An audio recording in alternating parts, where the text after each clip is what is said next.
All right, in this capital gain video, we want to talk about special rules relating to entrepreneurship, starting a business, creating a small business, and all the stuff the government does to help support, they hope, small business. And there's all kinds of tools in the tax law that the government uses to try to be supportive of small business. So these are areas that essentially it is not neutral.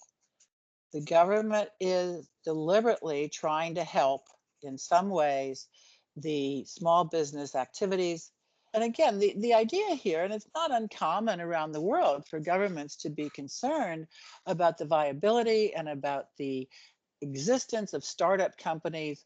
They provide jobs, they help the economy grow, and so forth and so on. So there's a number of provisions. As a company would earn income, where you're going to find that in later studies that there are special tax rates on certain amounts of the income that are generated in the process of earning that income.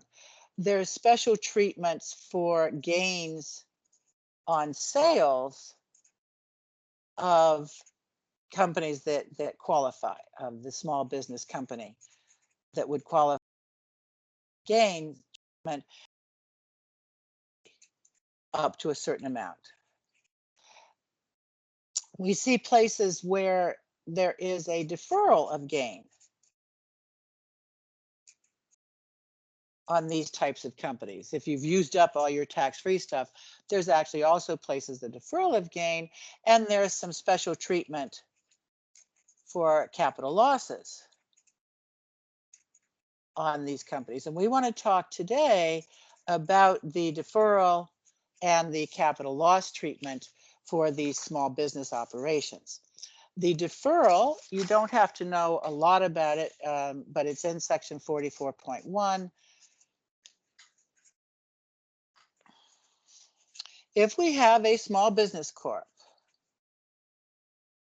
and you can look that up in section 248, and other places in the law will help you understand what a small business corp is.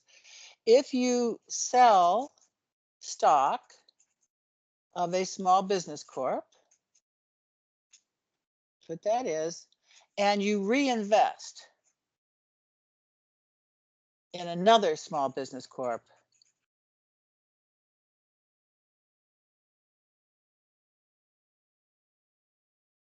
then you can defer the gain. Okay?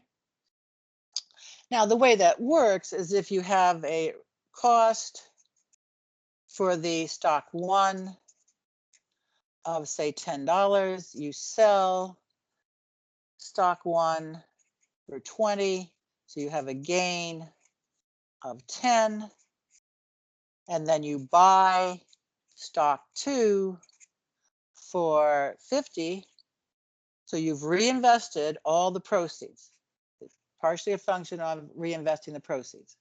Reinvested all the proceeds. What we will do is subtract the deferred gain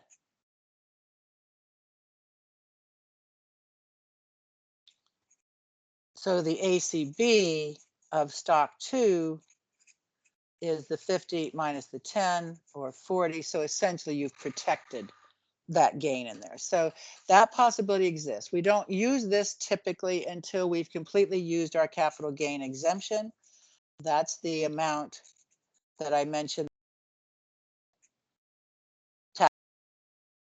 not tax deferred, and you'll see that in another lecture, in another, I believe, whether it's this course or another course, you'll see that. The losses, if we sell small business corp securities, stock or other securities, and we have a loss, whether we sold it, whether it went bankrupt, it's not uncommon, like 90-some% of small businesses fail. You have a situation where normally that loss is capital and it's 50% deductible against capital gain only.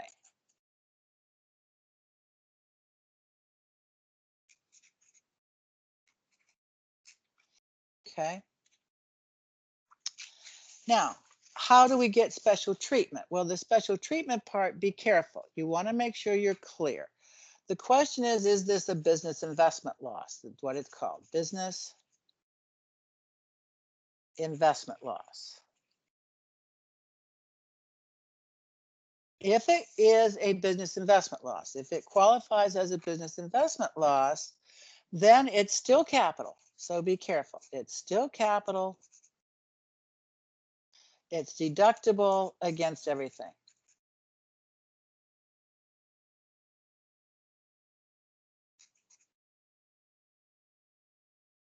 All right, so don't get confused. It is capital. So I take the loss times 50%, and that gets me what is called an allowable business investment loss. All right, otherwise known as an ABLE. Okay, so remember, it is capital, so you deduct only 50%. The special treatment is it's deduct against all sources. That means the odds that you can use it right away are much higher.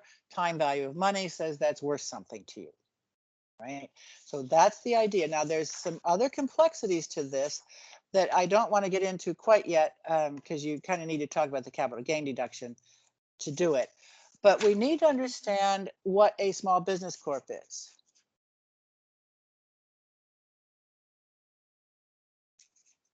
All right.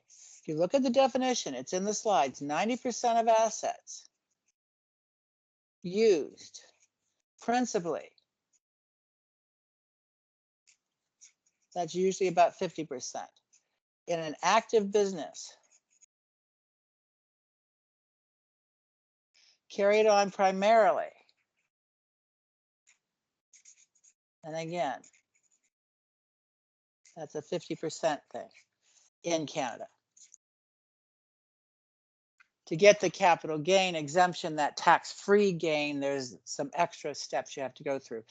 But what you want to realize again is they're talking about businesses here. So if you've got a lot of investment assets, you're going to have to get rid of them, okay, before you sell stock or whatever. These are usually closely held operations, okay?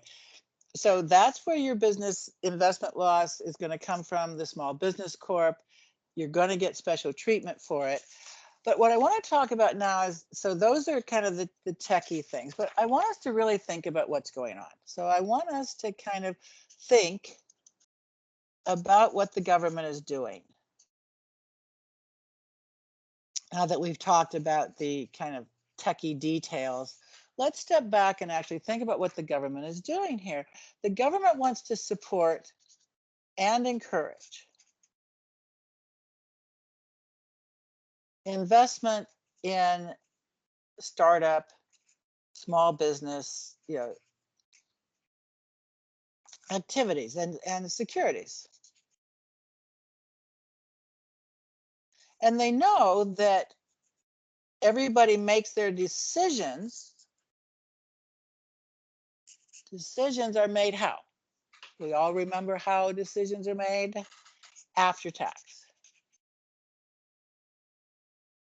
So if we think about how investors make decisions, and we actually think about other courses we've had where we studied decision making, like your finance courses or your investment courses or your operations management courses, what you're always looking at is risk and return. You've heard about that risk return trade-off. If we were actually together in class, we'd have this big long discussion about all this, and we would share thoughts and ideas and eventually get to the whole risk return trade-off idea. So what the government knows is this is how decisions are made. Investors look at the return they expect to get based on the risk they're taking, but they do that after tax. So it's not risk return, it's after tax risk and after tax return. So what is the government thinking then? They're saying, okay, here's how decisions are made. We're not going to be neutral. Absolutely not neutral. The government doesn't even want to be neutral here. They want to change So how can they do it? Well, if they can decrease the after-tax risk, that would help an investor decide, okay, maybe I'll buy that. Well, how do they do that? Again, this business investment loss treatment stuff accelerates the potential deduction and therefore accelerates the tax savings from the deduction.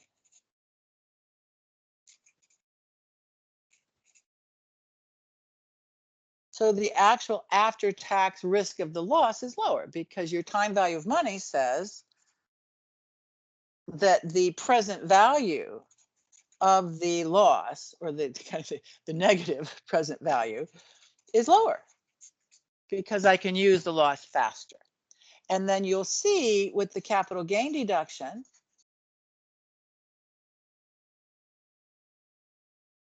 in particular, but also the deferral and the lower rate for the corporation, you increase the after-tax return. So this is what the government is doing. They're looking at that decision of whether or not to invest, what to invest in that taxpayers are making, and they're trying to make the risk return trade-off better. Okay. And for that matter, they're also just trying to help cash flow with the company itself, because again, these are frequently closely held. But for a venture capitalist, if the company starts growing or has capitalist investment opportunities and need more money, did I spell that right? Let's try that again. Capitalist, capital, venture capitalist. There we go. I had a little extra syllabus in there. This makes that idea or the potential of being able to access funds from venture capitalists, from people who have money, easier because they're going to be able to have a better risk return profile on what they're looking at. So that's a key factor. All right. And you'll see this again. Think about this. Make sure you keep it in mind when you look later at the whole capital gain deduction and lower tax rates for the small business.